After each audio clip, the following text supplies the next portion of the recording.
Afternoon, everybody. My name is Liam Herrick. I'm the Chief Commissioner of the Irish Human Rights and Equality Commission, and I'm delighted to be here to chair this event today on behalf of the Centre for Law and Disability Law and Policy at NUIG, Trinity College, and the NDA, who are jointly hosting this event. Some of our colleagues are just joining us, so we'll give people a couple of moments to be admitted to the Zoom channel. And we'll be ready to begin the event in a minute or so from now.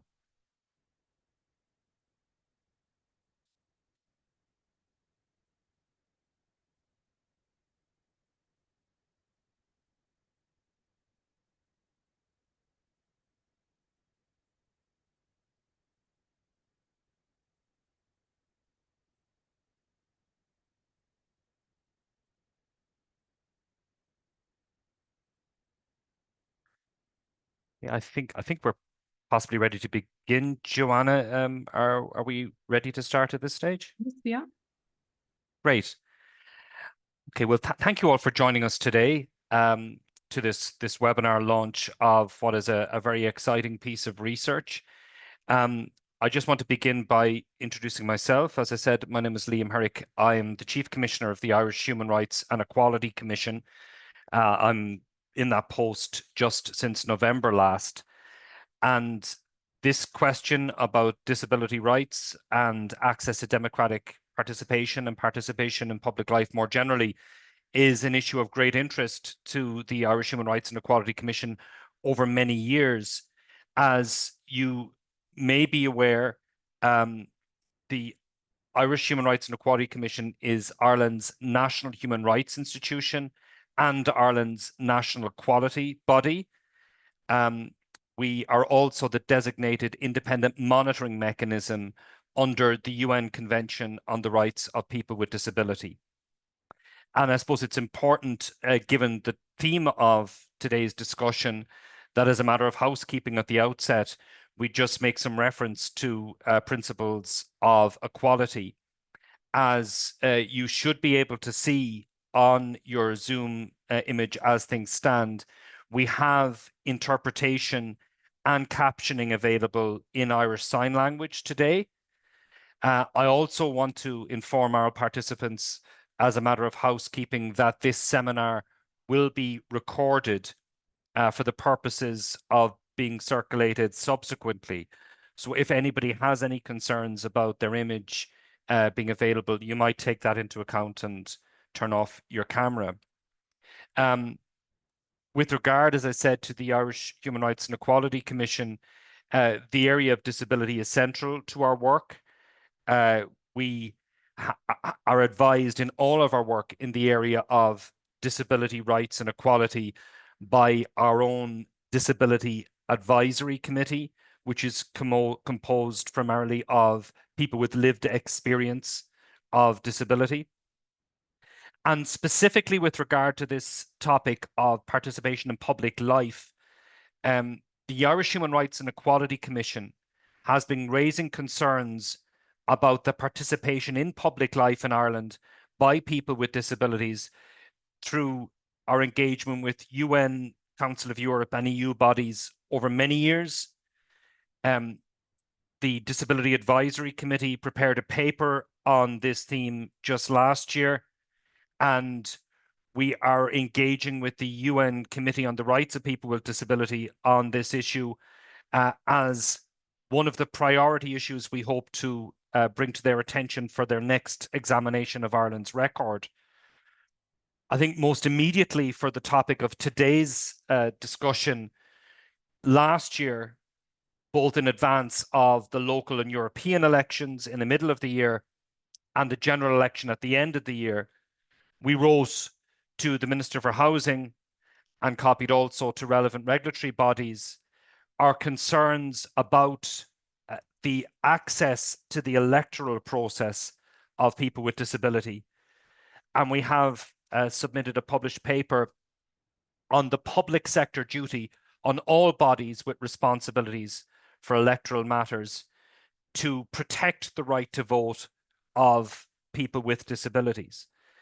It's an issue, I think it's fair to say, that perhaps hasn't had as much visibility in Irish life as it might have done until recent years. But I think the combined efforts of regulatory bodies such as ourselves and the Electoral Commission and the National Disability Authority, the activism of people with disabilities and disability person led organizations, and also the growing body of research in this area and the groundbreaking work that's done by the academics and researchers that are participating today. The combined effort of all of these bodies, I think, is bringing this issue to the forefront of public attention. And we look forward to hearing from not just the researchers, but also representative groups who are affected by this issue, and indeed by the Electoral Commission, which, as you know, is Ireland's new regulatory body for all matters to do with elections, and which is playing a very proactive role in this space. So further to those introductory remarks, I now have the pleasure to hand over to Dr. Carly Cheevers, the senior researcher at the National Disability Authority, for some preliminary remarks on the background to this piece of research. Carly leads in the NDA on projects related to the rights of children and adults with disability.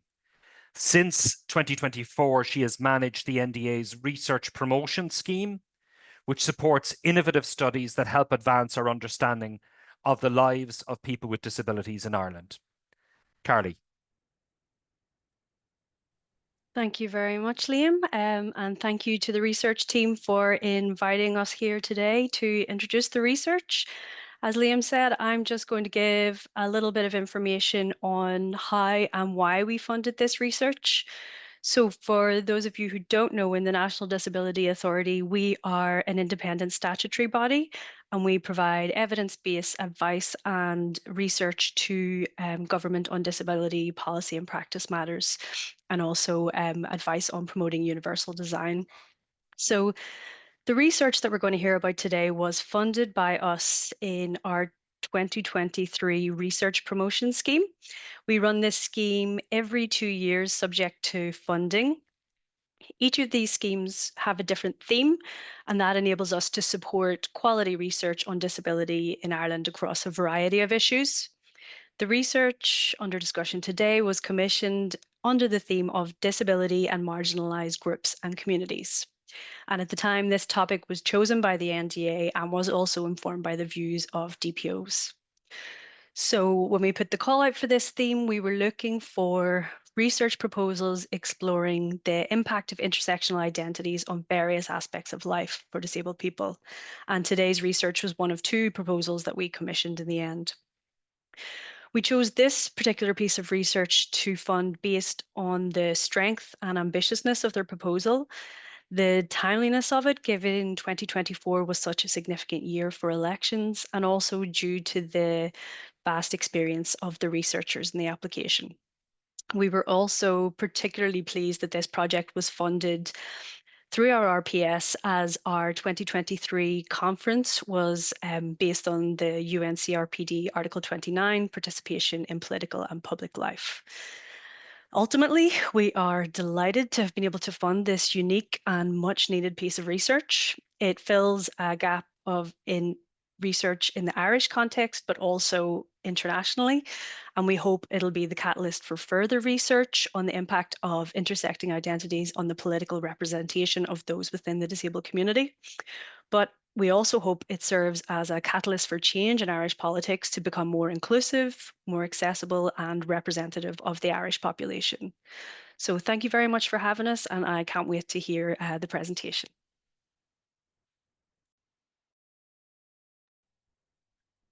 Thank you so much, Carly.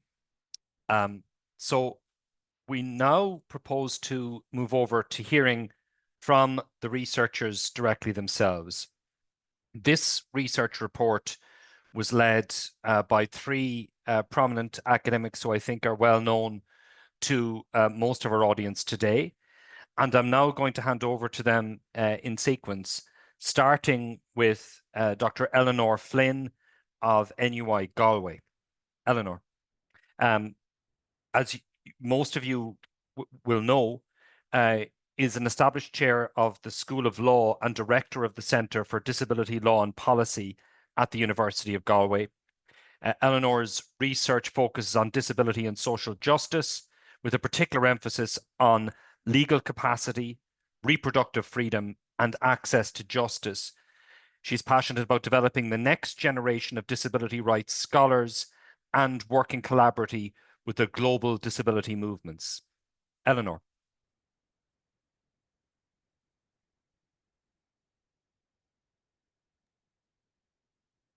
Thank you very much, Liam.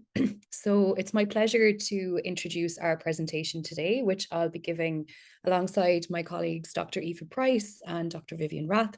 Aoife worked with us at the University of Galway while we were developing this research and is now at University College Cork.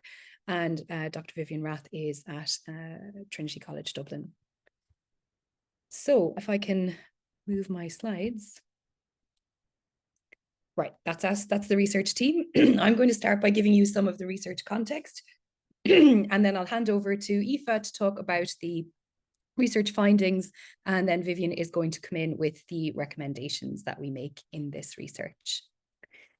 So for the research context, as most of you probably know, disabled people make up 22% of our population in Ireland, and yet they are very significantly underrepresented in political life, in all levels of elected representation, from local to national to European elections in Ireland. And the consequences of this lack of representation are significant, particularly when we think about how issues related to disability and human rights are reflected in choices made by political parties and indeed by our government. So when we undertook this research, we were doing it because we didn't have any in the Irish context already. We didn't even have any published research at this point on the experiences of disabled election candidates in Ireland. And as Carly has mentioned, since the NDA research promotion scheme had a focus on disability and marginalized communities, we chose to focus on areas of identity that intersect with disability. And to do this, we looked at the different cohorts that are protected in the Equal Status Acts. So we looked at the intersection of disability and gender, and people's sexual orientation, their socioeconomic status, their membership of the traveller community, or as ethnic minorities, for example.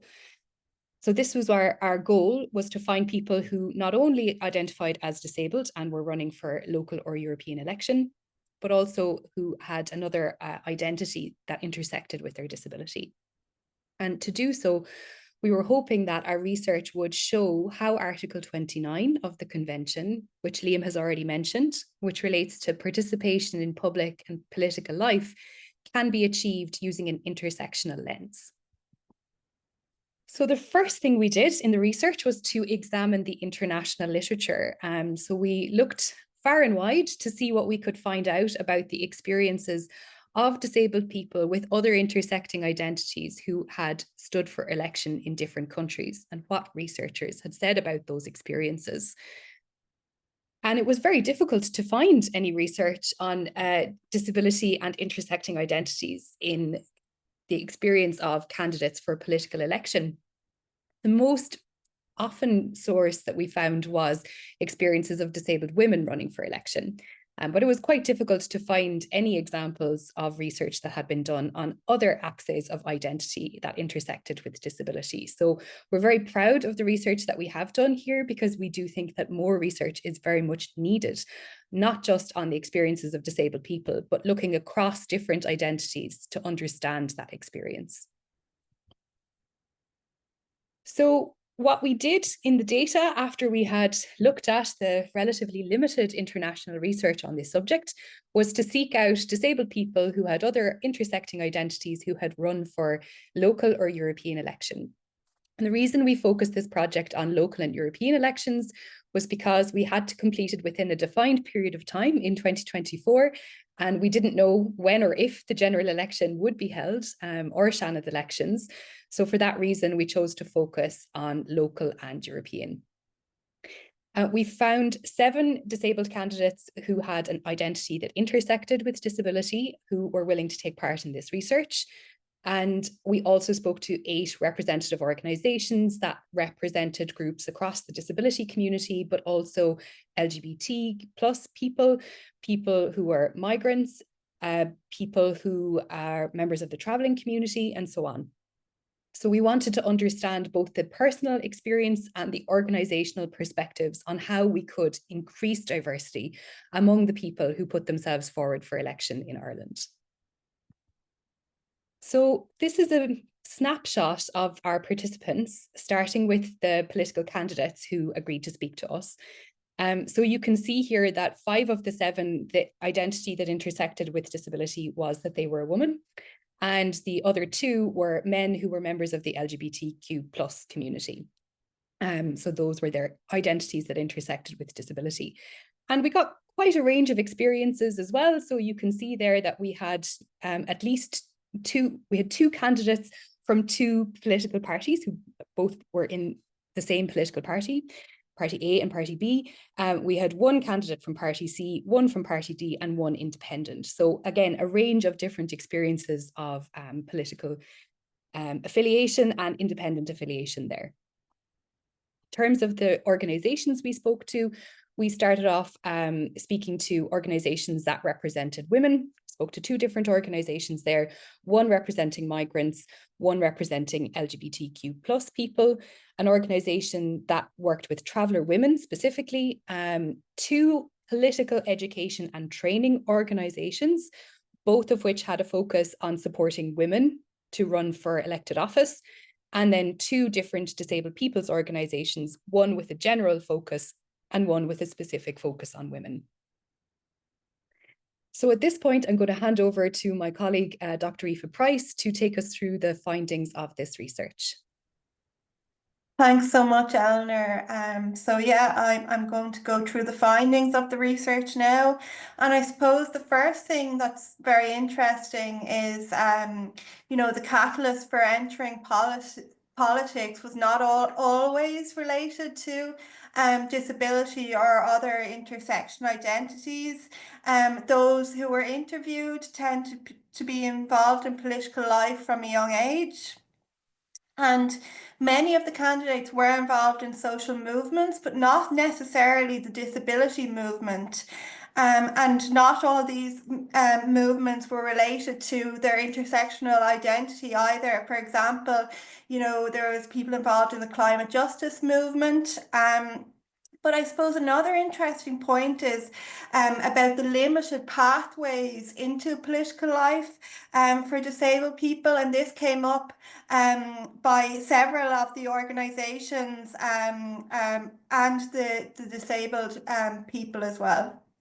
Next slide, please. Or can I? Yeah. So yeah, I suppose another very interesting finding was around privilege.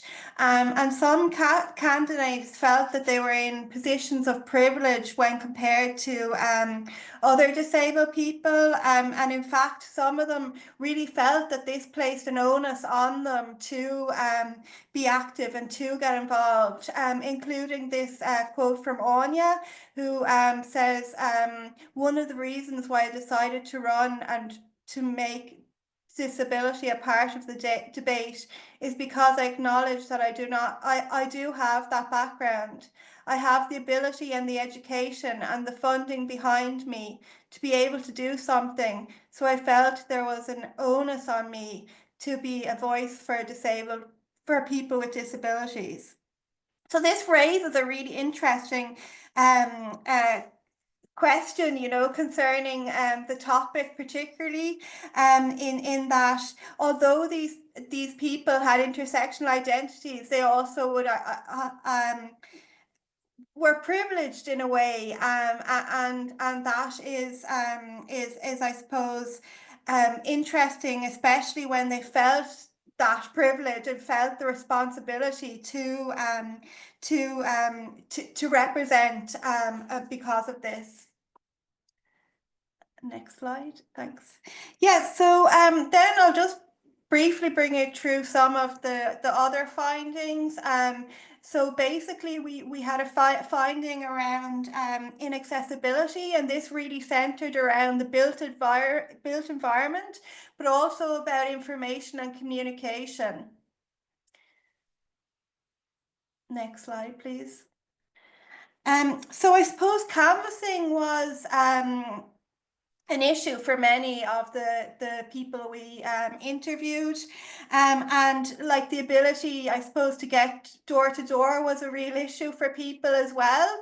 And I suppose Sarah described how many of her friends and supporters were also disabled, and this had a further impact on, I suppose, her campaigning. So she said that when you're campaigning on a disability platform, a lot of people that support you also can come out and canvass with you, you know. And next slide, please.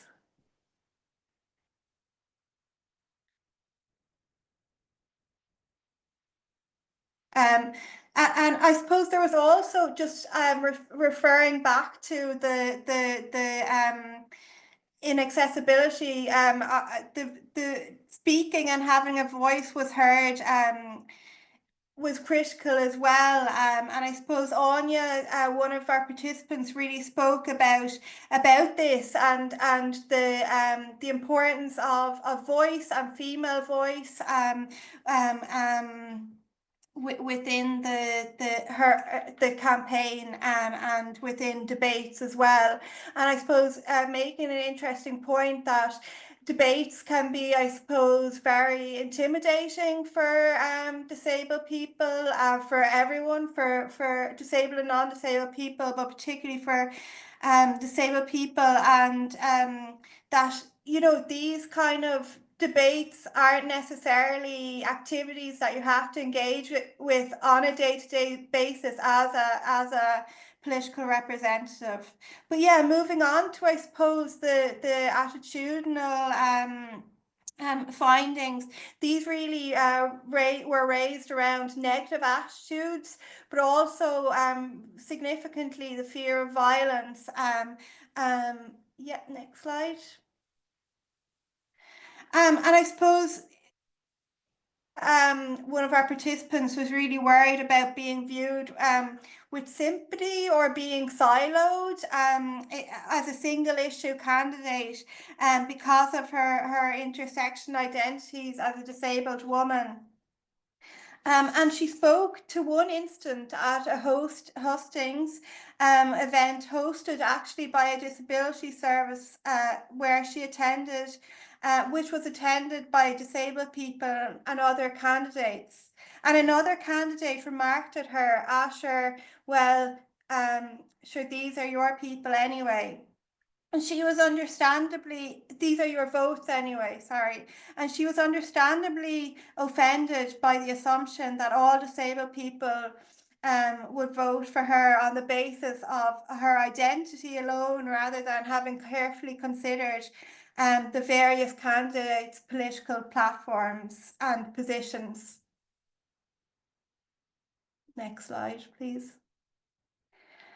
And I suppose as well, something that came up in our research, and something that's been seen in political life more generally as well, is the issue of safety, you know, and safety when canvassing was a concern, and participants shared fears that being you know, disabled can impact on this, and as well, I suppose, the ability to escape from a violent incident. And I suppose Sarah highlighted this when she said, I did have people that were very aggressive, and when you physically can't remove yourself from that quickly because of your mobility, that's a very different kettle of fish, you know, because normally you can just say, oh well, okay, thanks for your time, and walk on. but when you can't, you have to endure the abuse.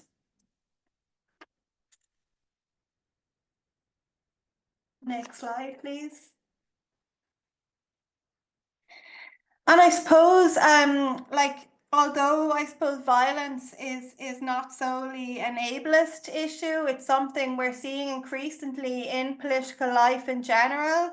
It is of particular significance to disabled people and to people with intersectional identities. And I suppose this was something that was raised by the LGBTQ plus organisation as well. That was the representative organisations who said that we've generally seen a rise in hate crimes, rise in assaults on people because of their identities, and that does create a fear for people. And people may be targeted because they've got a disability, or they may be targeted because they're queer. But then there's an additional fear of, particularly if you have a mobility issue, of not being able to get away from a situation that might turn out to be violent and aggressive. And I suppose this very much links in with what the participants said and the general feeling of participants as well. So next slide, please. So the next finding really was about available resources, and this looked both at financial resources, but also about balancing personal and work commitments, which were related to disability and identity. Next slide, please. So I suppose being disabled results in additional costs when canvassing. And this was something that many of the candidates raised about having to fund themselves, including Maeve, who said the cost of being disabled was all personal. I kind of bore those myself, and I would be canvassing and I'd need the odd taxi back to my car, I'd have to get special food as well, for example. So that was an additional cost.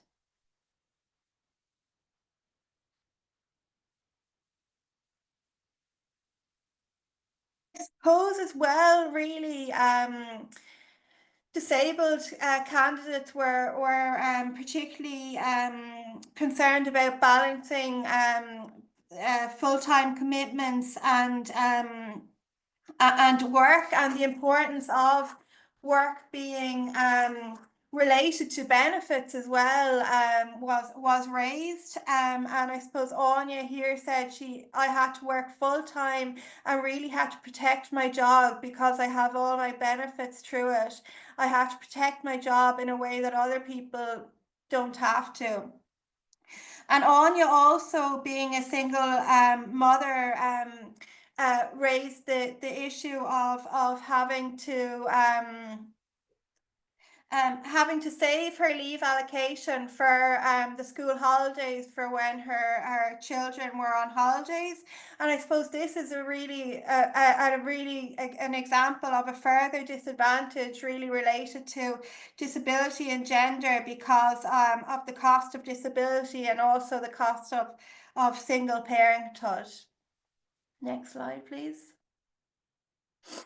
And then the final supports, the final finding was kind of, we grouped into about support, and that was around political support, but also support from civil society, which we saw as really important for this research, and a reason as to why we also, as well as interviewing candidates, interviewed organisations in civil society about the role that they had there as well. Next slide, please.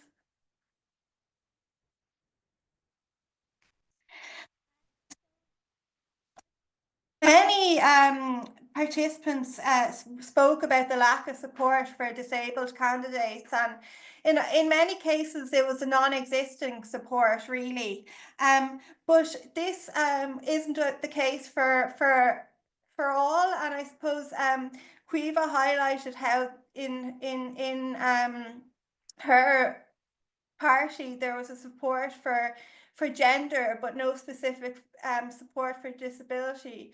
So she says here, my party had a kind of special officer in place for female candidates, a special group, always somebody else you could reach out to along the way with other staff in head office for just kind of general questions, but there was no specific disability support.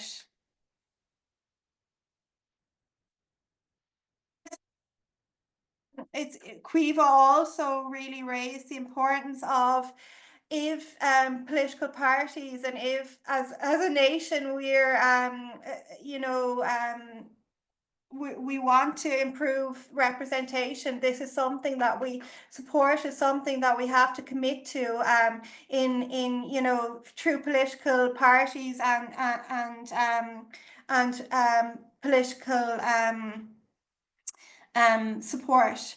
And then I suppose also some of the candidates spoke about how they spoke openly about, like, their impairment or disability, and actually they would have expected maybe a response from organizations that that represented different aspects of civil society, but that even on mentioning their disability and their other identities, they weren't really approached by those organisations for further support.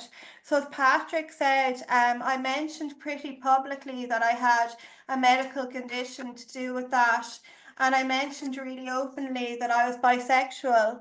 I was kind of half hoping that there would be some kind of, like, support for LGBT plus people groups from groups, or support for people with disability, that would basically give me an extra platform to counteract the kind of disadvantages I've been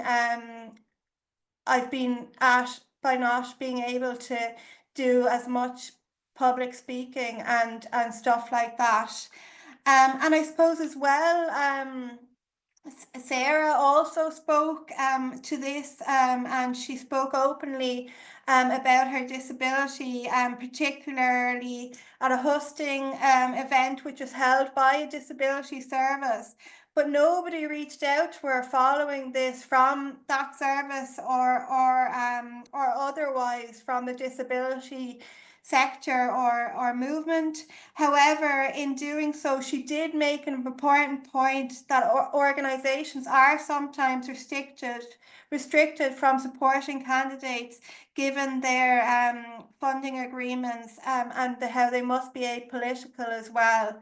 And I suppose that's just a snapshot of our findings, but it's really an illustrative report that really showcases more examples in the report, and I really would, I suppose, urge you and direct you to that report if you're interested in finding out more.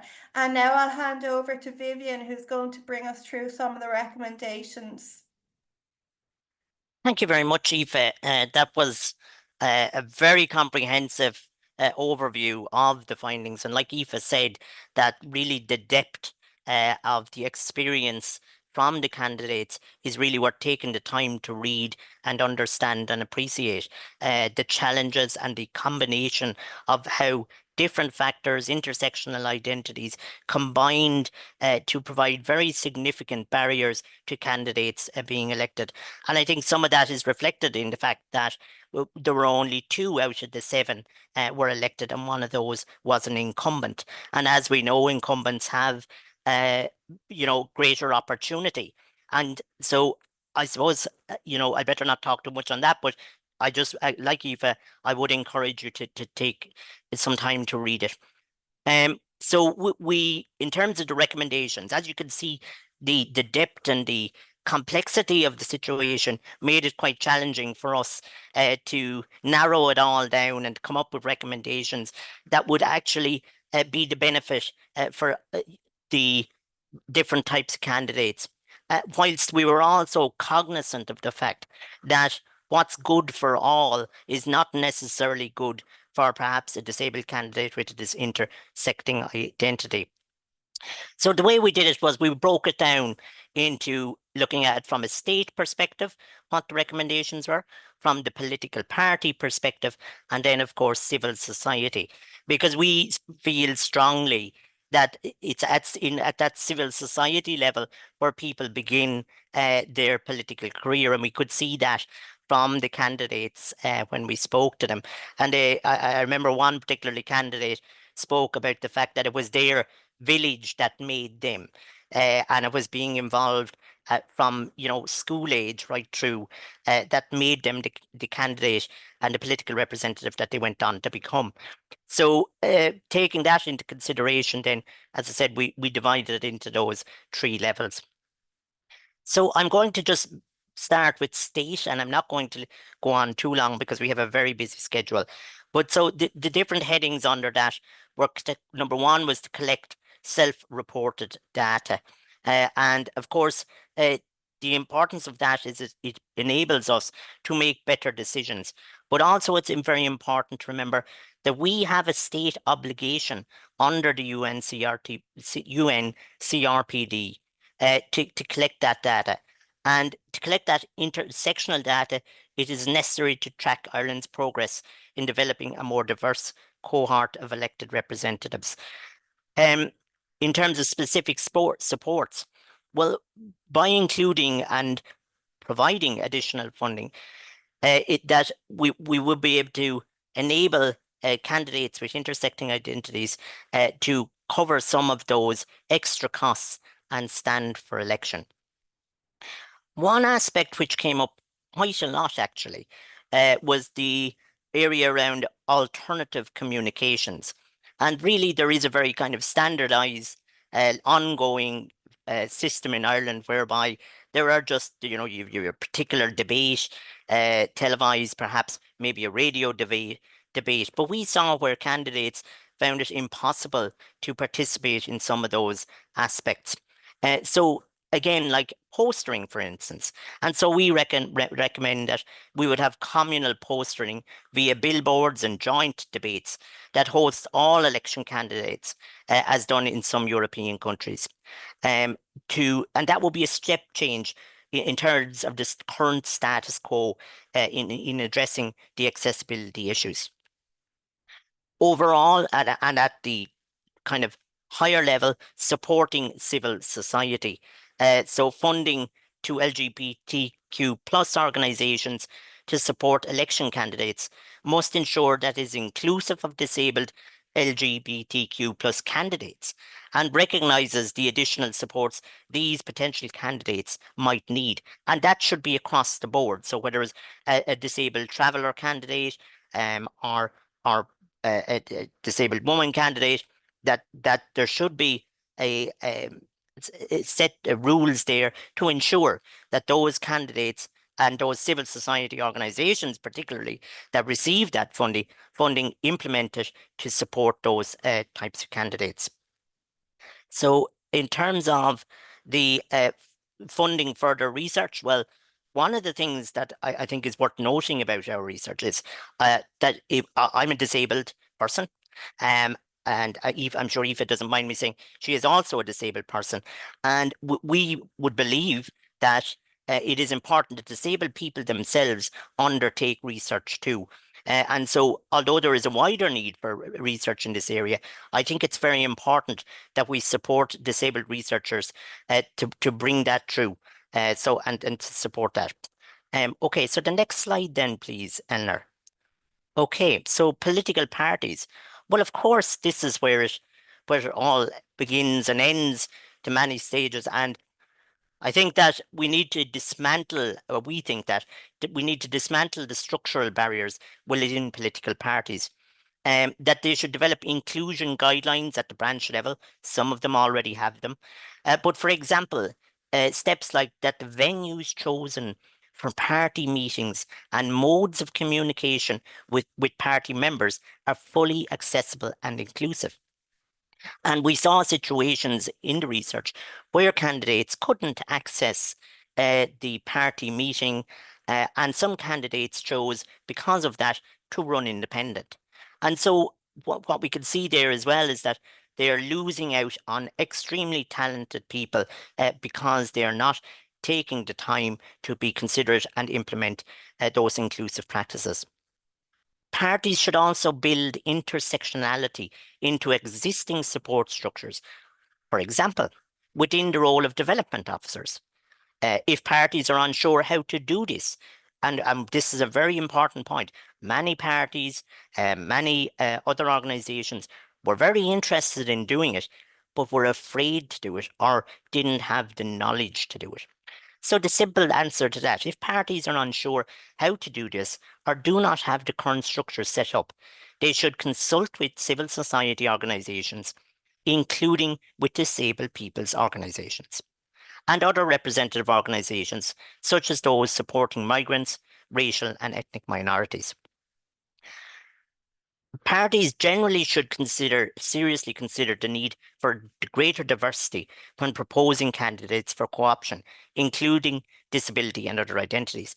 And as I mentioned just a minute or two ago, candidates, the incumbent has that advantage.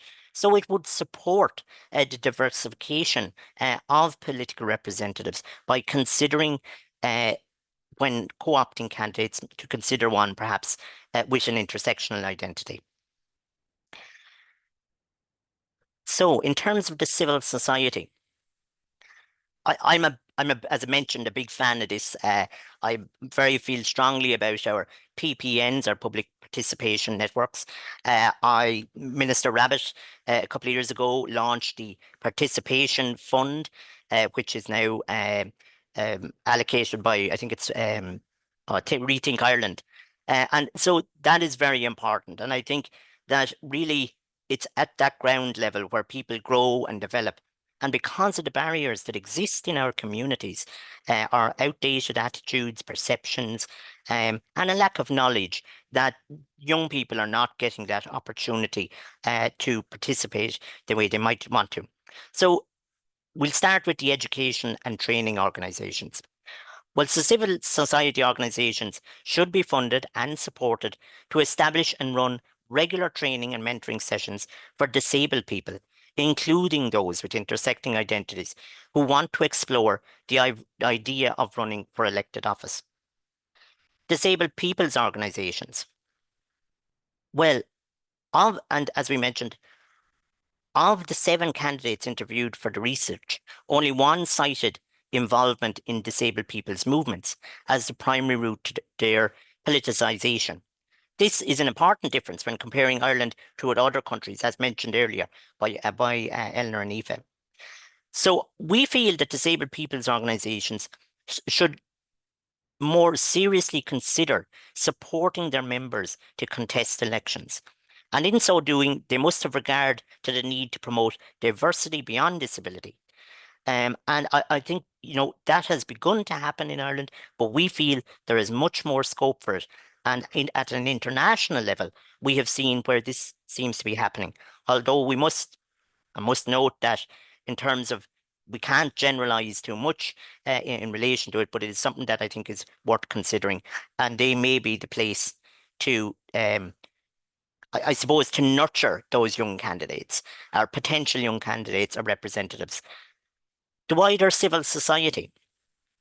Well, civil society organisations representing marginalised communities should consider how they can support members of these communities, including disabled people, so as that they can all become politically active, and including through running for election.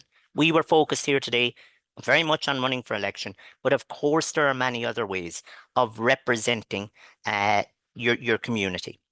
Most of the current initiatives, though, focus primarily on supporting people to exercise their right to vote.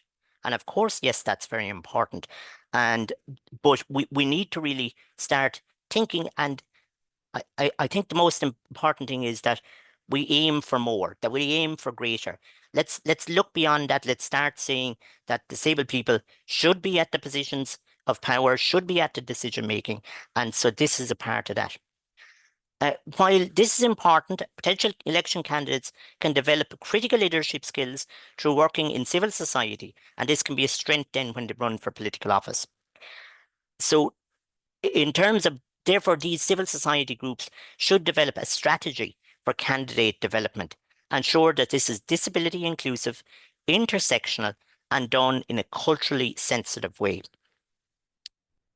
So those were our three themes in terms of the recommendations. You can see they're very clear. It's going from the state to the political parties to the civil society. This research focused on the experience of disabled candidates who stood in the Irish and local elections. And I'd just like to say before I finish up that I worked with a wonderful team of Eleanor Flynn and Aoife Price, who were an absolute pleasure to work with. And I used to think that I was a very focused, aggressive perhaps disability activist, but I think I met my match with these two, and it was a pleasure to work with them. Thank you all, and we look forward to your questions. Vivian, thank you so much. And thank you to Aoife and Eleanor as well for setting out in such detail the report and its findings and recommendations. I should also add at this point that in the Irish Human Rights and Equality Commission, we're delighted that both Aoife and Vivian are active and leading members of our Disability Advisory Committee. And of course, Vivian is also has been appointed by the government as a member of the National Disability Authority as well. So I know that Vivian has said that we will be inviting questions and answers, and we will be shortly. But before we do so, we have identified a number of key stakeholder groups to give their reaction to the report and its findings. So I would now like to introduce our panel of responses to the report. The first, and I will introduce the three panelists and then hand over to them to give their reactions. The first panelist is Colette O'Regan. Colette is the Senior Training and Advocacy Coordinator with the organisation LGBT Ireland, and she is responsible for external training delivered to delivering LGBTQIA+ awareness training to various service providers, and the LGBT Champions training focus on the needs of older LGBTQ+ people. Strong priorities within Colette's advocacy work are issues facing LGBTQ+ people seeking international protection, and the visibility and inclusion of LGBTQ+ travellers and Roma in key support services. The second member of our response panel is Amy Hassett. Amy is a disability advocate and co-chairperson of Disabled Women Ireland, DWI, Ireland's national disabled persons organisation advocating for the rights of disabled, self-identified women, girls and non-binary people. And Amy has recently submitted a PhD to University College Dublin. And our third panelist is Zoe O'Reilly. Zoe has worked with the National Traveller Women's Forum, the National Network of Traveller Women and Traveller Women's Organisations, where she's worked since 2023. As a political support worker, Zoe advocates for the rights of traveller women and specifically worked towards dismantling the barriers that traveller women face when participating in politics, whether they be through lobbying, through provision of practical workshops where traveller women can meet, sharing experiences and ideas, and developing collective strategies and skills. So Colette, Amy and Zoe will now each give their reaction to the report, beginning with Colette. Thanks very much, Liam, and thanks to everybody so far. It's been such an interesting presentation, and I suppose I'd like to first say a huge congratulations to the research team for what truly is, they've said it themselves, but it really is a very unique piece of research. And speaking on behalf of LGBT Ireland, I think we're hearing the recommendations, and we're hearing the findings, and we're hearing the challenge to us as a civil society organization to do more. And I think to help us to do more, this research is really vital. So thank you again and congratulations. I guess just a few points I want to make. I'm very conscious of our sign language. Catherine, you must be tired by now, so just keep going. We're nearly there. I guess, as you have heard from my Liam's introduction, in my work in LGBT Ireland, I am very engaged in intersectionality, actually. So I think that's why I was very excited to see this piece of research, because working with LGBT plus people seeking international protection in Ireland and being very active in the National Action Group for LGBTI plus travellers and Roma, I am really, really, really aware of the additional barriers people face every single day when they are living multiple minority identities.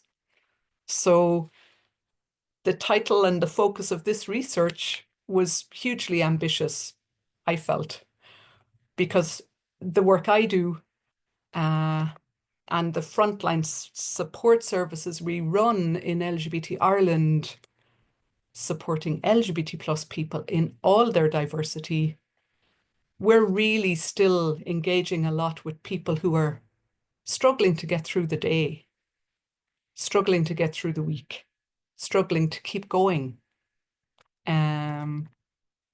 So the ambition of people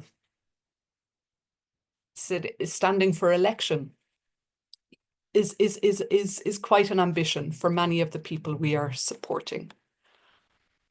However, it has to be said that the findings in this research are definitely it's the nurturing space for where people will find the pathway into doing whatever it is they wish to do with their life, whether that is to become a local candidate, an MEP, or indeed the Taoiseach of our country.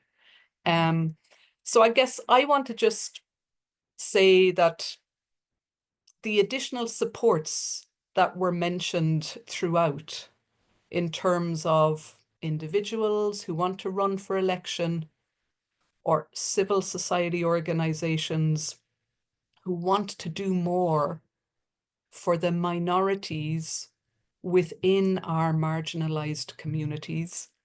It does come down to resources. In LGBT Ireland, we are a minority community, 8 to 10% of the population. So we're much smaller than the percentage of the population who have a disability. But we're very aware that within our minority community, people are living other minority identities. We've prioritized older LGBT people, LGBT refugees and asylum seekers, and LGBT plus travellers and Roma in the past few years, knowing that we are not doing anything for other minorities within our community. So I think this research, participating in this research was very important for us to begin our engagement with the disability sector.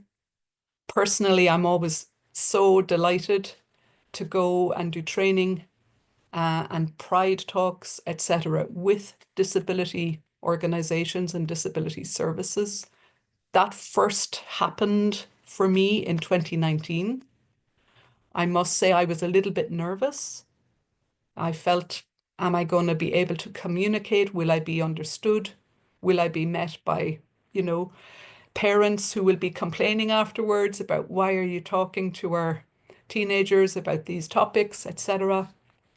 But I, you know, dealt with a staff in those services who are very, very much now working from an empowerment model rather than perhaps the previous model, which was perhaps a more charity model, which was a more patronizing model, looking in a more patronizing way on people with disabilities. So I think there's a lot of exciting steps ahead as we continue to engage. I think Viv is right. Civil society is probably the fertile soil for all of us to meet each other, to become each other's supporters, to build collaborations together for different common campaigns, common issues. And out of that, we will all be inspiring each other across our movements, because our social movements in Ireland have achieved amazing results. We still have a lot more to do, but the more we can cross-fertilize and collaborate, the more we can achieve for all of us, not just for one minority community, but for all of us. So I think just want to say again, thank you for the invitation to be here. I do look forward to more engagement with Aoife and Eleanor and Viv and others, because I think that's the way we will create more pathways and reduce the barriers named in this research. Thanks, everybody. And I believe I'm handing over to Zoe next. Great. And just to say, Colette, thank you so much. And thank you especially for confining your comments perfectly to 7 minutes, which was absolutely optimum. So as Colette said, we'd now like to hand over to Amy from Disabled Women Ireland. Perfect. Thank you, Liam. Hi, folks. Good morning. Thank you for having me here today. My name is Amy, and as previously mentioned, I'm one of the co-directors of Disabled Women Ireland, which is a national disabled persons organisation representing self-identified disabled women, girls, and non-binary people. Today, what I want to do as a representative of a DPO, I want to highlight the barriers that disabled women face and kind of reiterate some of the things that Aoife was talking about, but also talk about how these challenges impact our ability as a DPO to support and encourage political engagement amongst our members. So as Aoife talked about earlier, when running for elected office, disabled women experience several barriers relating to their intersecting identities as women and as disabled people. And for a number of reasons, the campaigning process can be deeply inaccessible to disabled women.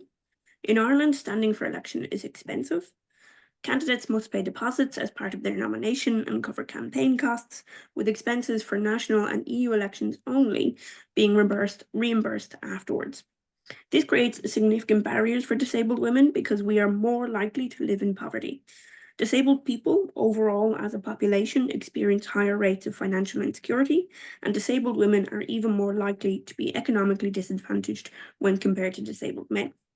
In addition to this, there are no dedicated funds to cover the extra costs that disabled candidates face when running for election, such as the costs in making campaigning accessible to the disabled person.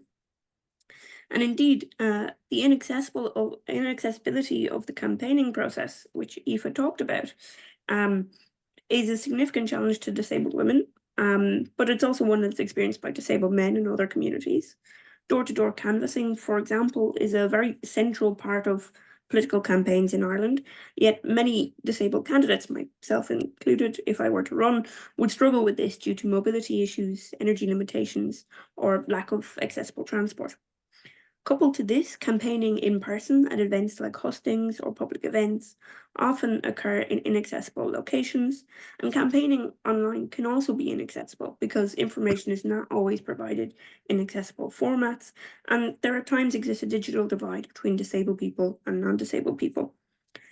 Specifically for disabled women, as women, we also have very often have additional caregiving responsibilities, and this kind of coupled to being disabled can make it even more difficult to find the time and the energy and the resources to engage in campaigning. But on top of this, one thing that we're particularly concerned about is the fact that disabled women face an awful lot of criticism when we are in the public eye. We face scrutiny over our appearance or our communication styles, or even at times our right to hold leadership roles. Coupled to this, women in politics are already experiencing increasing levels of harassment, and undoubtedly these levels would be higher for disabled women. Without guarantees of the safety of disabled women who are running for election, both physically and online, it's really difficult for us as a DPO to recommend political engagement as a viable path for making social change. And it's one of our biggest concerns, because how can we as an organization encourage our members, who are also our friends, to enter politics when we know the vitriol and the abuse that they might face? So to address this, we need to tackle the rising levels of harassment and violence against female candidates and improve access to justice. And this is already a significant issue for disabled people, but probably a conversation for a different day. These conditions make it difficult for disabled women to both run for and be elected to political roles, but it's also worth mentioning that the inaccessibility of voting for disabled people can also only further negatively impact disabled candidates. From a DPO perspective, which is where I come to this conversation from, our role is to advocate for disabled women and to empower them and us to engage in all aspects of society, and that includes politics. But at the moment, our ability to do so is severely limited by a lack of resources. DWI, for example, is a volunteer organisation. And this lack of resources that we have makes it difficult for us to find the time and the energy and the resources to support disabled women who are running in elections alongside doing all the work we already do. We really do want to support our members and our collaborators who are running for election, particularly those who come from multiple marginalised communities. We want to be able to contribute to their campaigns, to amplify their message, and to engage with our connections to support their campaigns, but it's difficult to do that with the resources we currently have.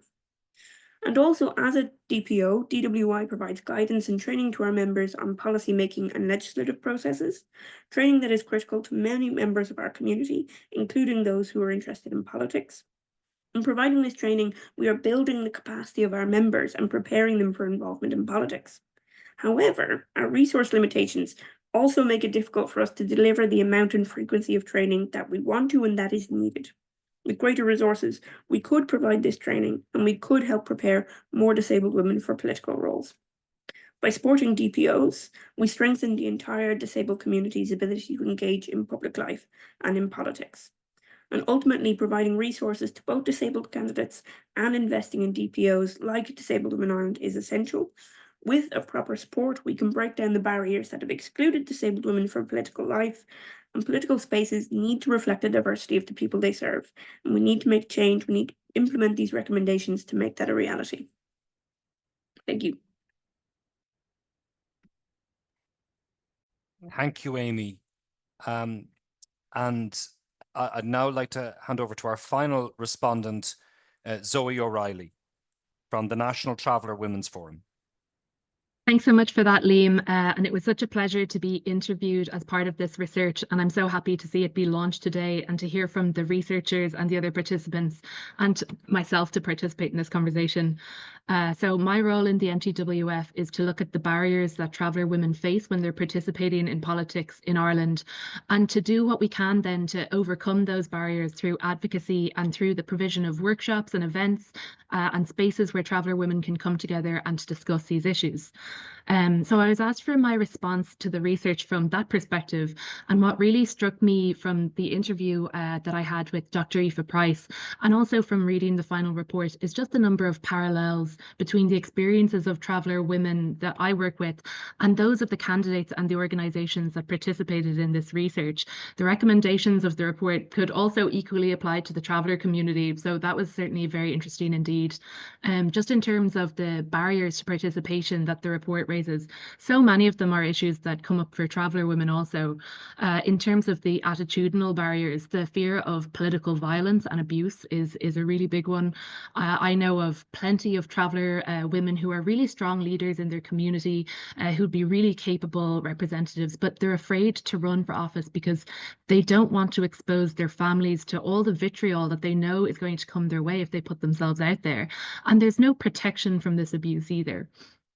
This fear of political violence, of not feeling safe when out canvassing, I know that came up in the research as something that the candidates interviewed are reckoning with as well. And unfortunately for travellers, a massive barrier to political participation is the high levels of anti-traveller racism that persist today in Irish society. So as one traveller woman has said, how can I run for election when I can't even get served in my local pub? That's the kind of level of deep-seated racism that unfortunately remains the reality for traveller women today. Traveller women are also much more likely to experience educational disadvantage and unemployment, and therefore to live in poverty. And the significant cost of running for office acts as a major deterrent for them. So there's something that came up in the research for disabled candidates too, who face additional costs for canvassing. And whether you're a traveller or whether you're disabled, if you're a woman, you're also more likely to be faced with care responsibilities. And there are simply no support structures in place to alleviate these additional barriers.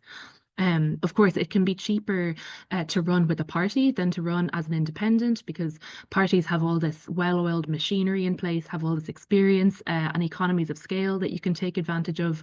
But many communities feel excluded from the major political parties. So the research mentions how even though parties have made some progress in supporting women candidates, there's almost no specific supports available for travellers, for disabled people, for queer people. And if parties are serious about diversity, they need to go beyond just making sweeping, broad commitments and actually take real steps towards supporting candidates from these diverse backgrounds. So that means actively recruiting traveller candidates, disabled candidates, not just waiting for them to come forward, but going out and making sure that they feel welcome and supported in the party environment. It also means recognizing that the traditional structures of political parties, they can be quite exclusionary. So if you don't have the right networks, if you haven't grown up in political circles, if you don't have financial backing, it can be really difficult to get a foot in the door. And I've often heard parties refer to travellers as a hard to reach community, but they're not. The truth is that there's simply not the political will there to actually engage with the community. So I was really struck by a piece in the research about a candidate who chose to run independently as she didn't want to be affiliated with a party where she could not fully participate, given that many of the meetings would be held upstairs and she couldn't access those meetings. And it really reminded me of conversations that I've had with traveller women who opted to run as independents in the past because they didn't see themselves represented by any of the political parties. They'd been to enough council meetings where councillors were engaging in openly anti-traveller rhetoric, in scapegoating of the community, to feel like it wasn't a safe place for them to occupy, and indeed would feel like a betrayal of their community. So this is something that parties really need to reckon with, that there are communities out there who don't feel represented by them, who don't feel welcome, and that it's up to the parties themselves to look inward at their own cultures and policies and ask what they could be doing differently. Another overlapping issue for traveller women and the candidates interviewed in this research is the lack of representation of people who share their identity. So we know our elected leaders should be reflective of the people they represent. Senator Eileen Flynn is the only traveller woman to act as a national representative in Ireland, but one representative in the Seanad isn't enough. There are currently no traveller councillors at local level. There's never been a traveller TD. And given that traveller women have a really strong history of leadership and advocacy in community development, it's just such a shame that they continue to be excluded from formal decision-making spaces. Moving on to the recommendations in the report, they all align with actions that, I've heard being called for by the traveller community on the ground as well. So there's so much overlap there.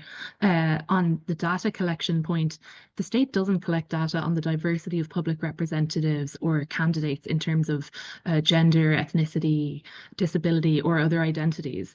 But it would be really helpful if we were able to track these developments over time. It could help inform future policies and legislative change, and it could act as as an incentive to parties to look at their own membership and make it more diverse over time as well. So maybe this is something the Electoral Commission could look into down the line, or it could fall to somebody else, but it really is important. Another thing that we're really pushing for is positive measures. So the National Traveller Women's Forum are currently conducting a piece of research with Shane Goff of Maynooth University to look at the positive measures that have been taken in other countries to ensure greater representation of minority groups. So we're looking at things like special electoral districts, nested ethnic quotas, and seeing how these might feasibly be incorporated into the existing Irish political structures.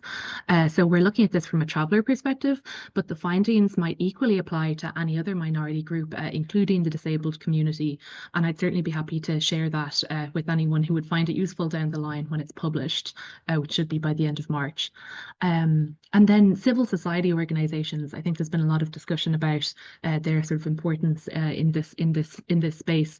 They need to be properly resourced to continue their work.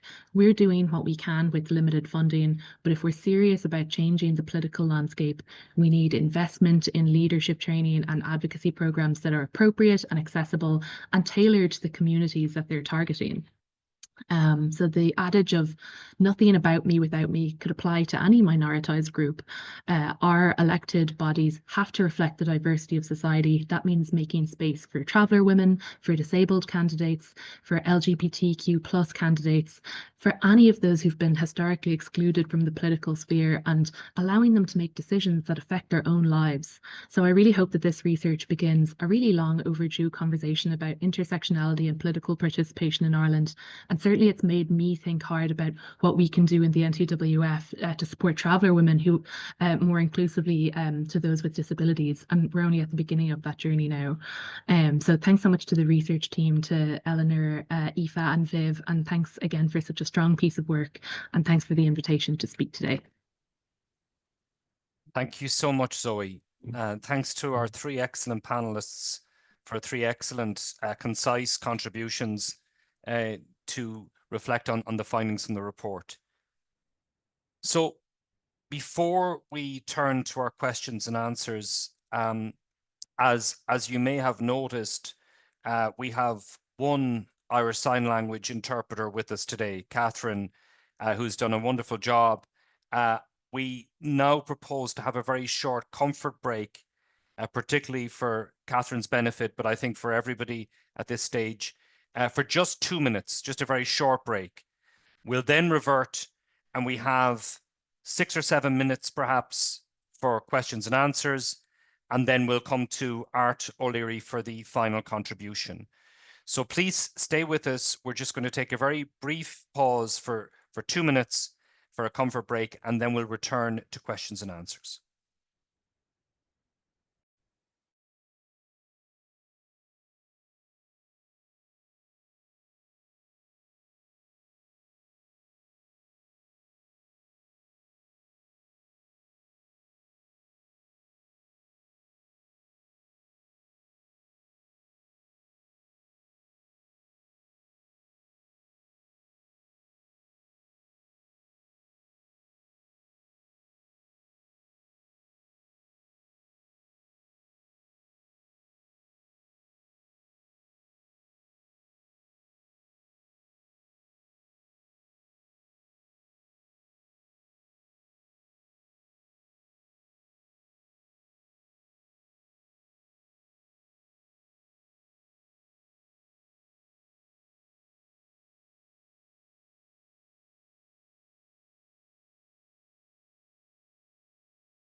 Great. Thanks, everybody, and thanks for staying with us. So we will now turn to our questions and answers. And again, to thank Catherine for interpreting and supporting this. Many of you have already submitted questions and answers through the questions and answers function. Of course, if there are any attendees who wish to raise a hand and ask a question directly, particularly for anyone with a hearing impairment or a member of the deaf community who wishes to use sign language interpretation to raise their question, you're more than welcome to do so. I would just ask that people focus on questions rather than comments at this point in time. We have a very short space of time, perhaps 5 or 6 minutes before we move to conclusion. We already have a number of questions, so I will just direct them. And we have had some observations. One such observation is that it's important that disabled candidates for election have a broad offering of positions on other policy questions as well. And it was also observed that many disability-related issues are appearing in this programme for government for the first time, which I suppose is an observation that is pertinent as well. But we have a number of questions about what is going to happen after this report. We have had questions about what will be done next with the recommendations, what can attendees that are participating today do, and whether there will be specific follow-up with elected representatives who have disabilities. So all of those questions relating to follow-up, I'd like to invite Vivian to respond in the first instance to those questions. Liam, thank you. Excuse me, and sorry if I was drinking a cup of tea here. I took the 2 minutes to grab one. I feel it's a little more relaxed when you have a cup of tea. But what I'd say is that, look, it's just mentioned there some of the comments you had, and I thought they were very thoughtful and insightful, actually, in relation to the last 7 years and what's happening. But I think we do have to recognise that we do have to and acknowledge the fact that these are now in the programme for government. And that is a real opportunity, I think, for disabled people and the wider intersectional community to bring change about. And I think what's actually critical there, and I'll come to your main question in a minute, but what is actually critical there, though, is that the government includes disabled people with intersectional identities in the implementation of those commitments. And so that is often where we things fall apart, and that we really need to push for that. So immediately we're working into your original question of what's next. And I think here that we have the number of representative organizations here. I think them and us and all the attendees here today have an opportunity to take this report and reach out to each other and see, can we form alliances and bonds in order to work together to bring about that change? And I think that's the first step, because we've identified now that there are very common needs and also common wants in terms of what we need to achieve. So that's one part. The second part I mentioned earlier, I'm not only an academic, a researcher, but I'm also an activist. So I see this report as really fantastic because it gives me something to be able to bring to my local council, my local PPN, my local bodies, but also bring it to perhaps the minister if they were available to meet with us to discuss this and see how we can actually move some of these recommendations along. And of course, with the Electoral Commission and of course IREC and the NDA. And so it's by working in partnership that we'll actually bring about the greatest change. So, and just in terms of what can people do here today? Well, I think the first thing to do is you've taken the first step. You're here, and that, and I think sharing it on social media and works like that, but also talk to people you know, that and explain to them and help them understand, and maybe introduce them to the report or the newspaper article, and then look to see in terms of who in representative circles or who in other change makers can I work with to actually bring about some of those changes. And I think that would be really helpful in itself. So those are just kind of some ideas on what we could do. Okay. Maybe if I haven't answered all of the question, maybe let me know, Liam, and we can look back through it. Great. Thanks very much, Vivian. I mean, obviously, we're very much up against time now at this point, Yeah, but yeah. I mean, there's a number of comments have come in just expressing how important increasing the ability of all marginalized communities to have equal access to participation is at all levels. There were just one set of questions, I think, which can all be grouped together, which is a curiosity about what are the actual percentages of candidates with people with disability that are running for election, which countries have performed the best at achieving diversity in elected representatives, and whether the tool of quotas is something that should be explored here. Now, maybe some of this information is referenced in the report itself, but I don't know if Eleanor or Aoife wanted to respond very briefly, either to refer people to where they might find that information, or if they had any very brief comments on those points, we can then maybe come to the wrap up after that. Yeah, can I maybe suggest that maybe Aoife take that, because Aoife is very familiar with the literature around that. Aoife, maybe would you like happy to take that? Yeah, absolutely. And like as Vivian spoke to, you know, this really is the starting point of a greater exploration and of data gathering, particularly in the Irish context.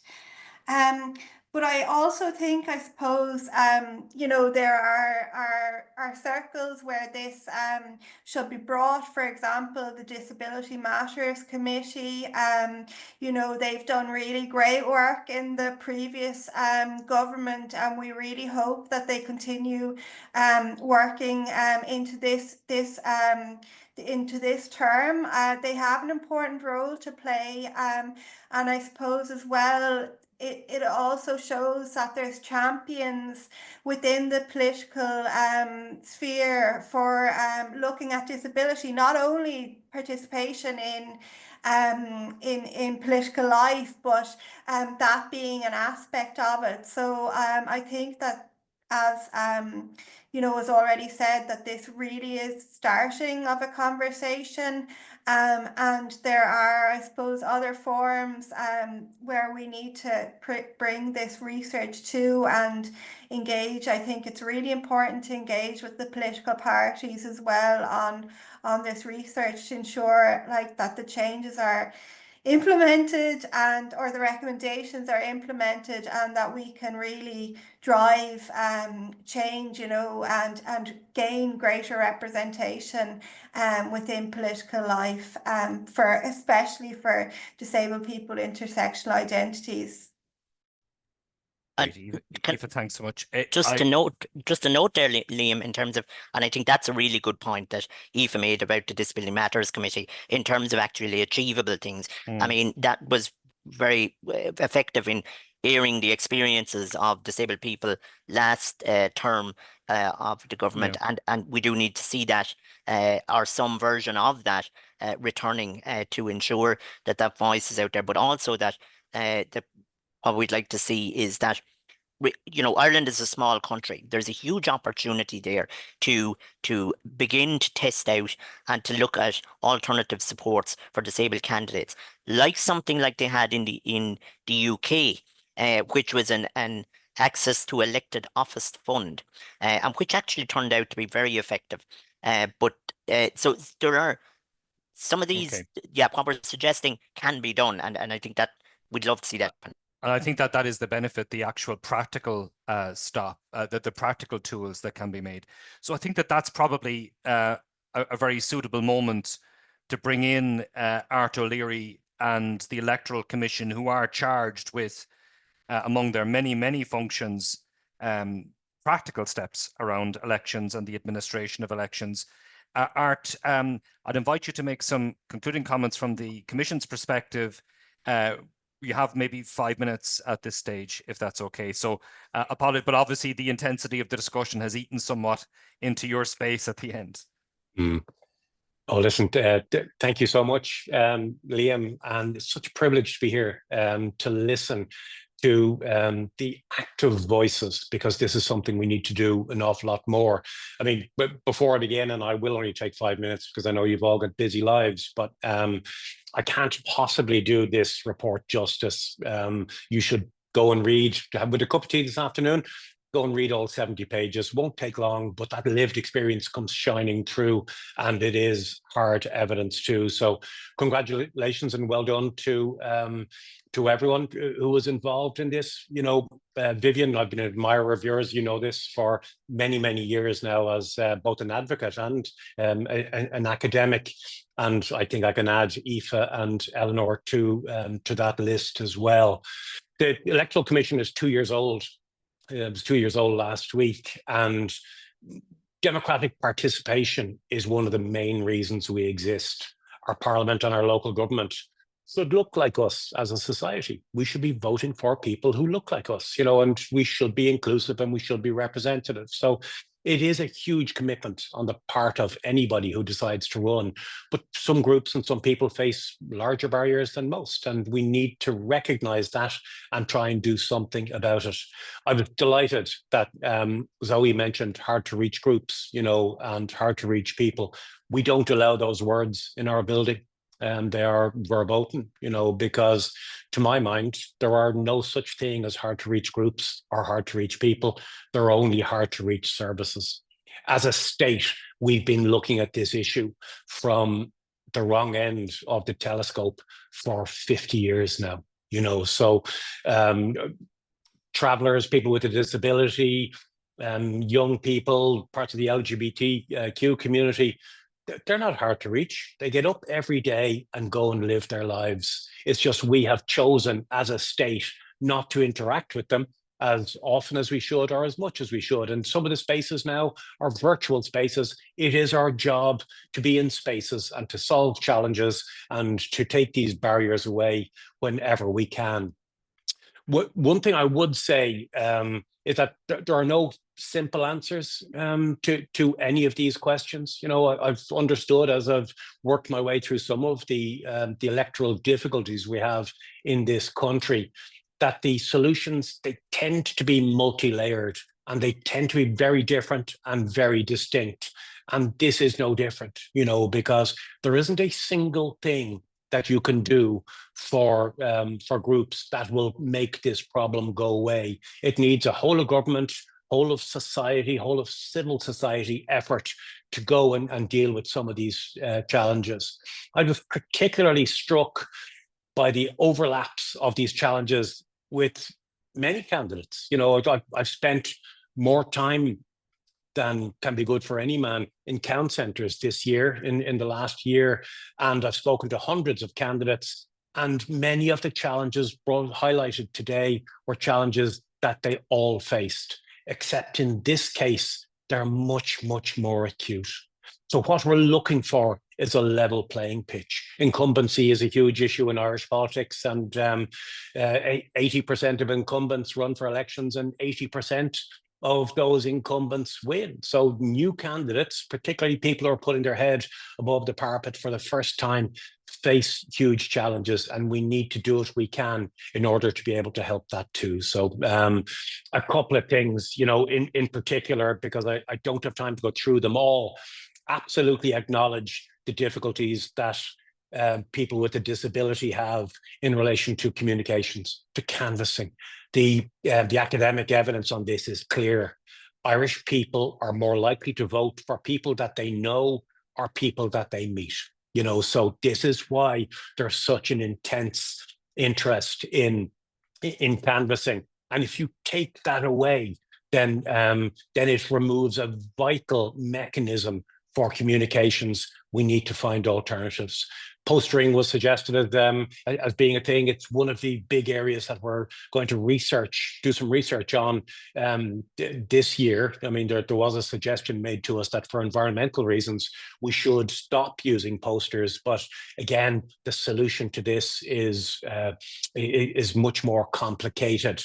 One thing, and the final thing I'd say before I offer maybe one final thought, totally agree that the funding of research is important and that it should be done by people with a disability. This lived experience is so important, and we have discovered that in our meetings with groups, with travellers, with people with a disability, with immigrants, they don't want to talk to people like me in a grey suit and a shirt and tie, people telling them why their vote is important and why they should vote.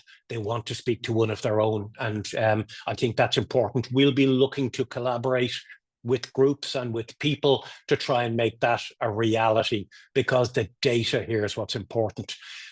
All of our research, all of the research in this area should be evidence-based and should be driven by data. The more reports that we have like this one, the better it will be to make a case to government. And some of these recommendations don't require funding. I know resourcing is a big issue, but many of them require political and societal will. Somebody needs to make this a priority, and we're very happy to help that too. The final thing I would say is we have an education and public engagement strategy out for consultation right now at the moment. If you've any thoughts about getting people more involved in democracy, more involved in the electoral process, go and send us your thoughts and your hopes. You can send us videos, you can send us voice notes, you can send us an email, any way you like, through our website, electoralcommission.ie/consultation. So thank you again for the privilege of being here. It's a great pleasure. Thank you so much, Art. And it just falls to me now to close today's event by thanking, first of all, our hosts and the originators of this research today, our colleagues at University of Galway, at Trinity College, and of course the National Disability Authority. To thank our panelists and respondents for their contributions today, and also to thank Art for his reflections. And I think the very powerful words he's shown the commitment of the Electoral Commission to really advance this issue in a serious way going forward. And I want to echo that on behalf of the Irish Human Rights and Equality Commission. It's a great privilege and honour for us to be here today.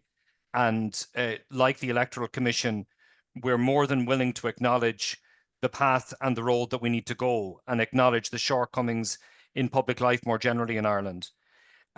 As a practical measure, to say that to everybody here today, that this report will now be live on both the NDA and the NUI Galway websites, that it will be distributed to all of the attendees today, and that the recording of today's event in YouTube format will also be made available. So we would encourage you to distribute and share with all of your networks and those that you feel may have an interest in the event. And to thank again, most sincerely, Catherine White for her interpretation for this event, for what has been a very intense and complex webinar. So to thank you, Catherine. And finally, to thank all of you for taking part in this important discussion. This is the start of a much longer program of engagement with this issue, but we look forward to being led by the researchers today on what might happen next. Thank you all very much. Done.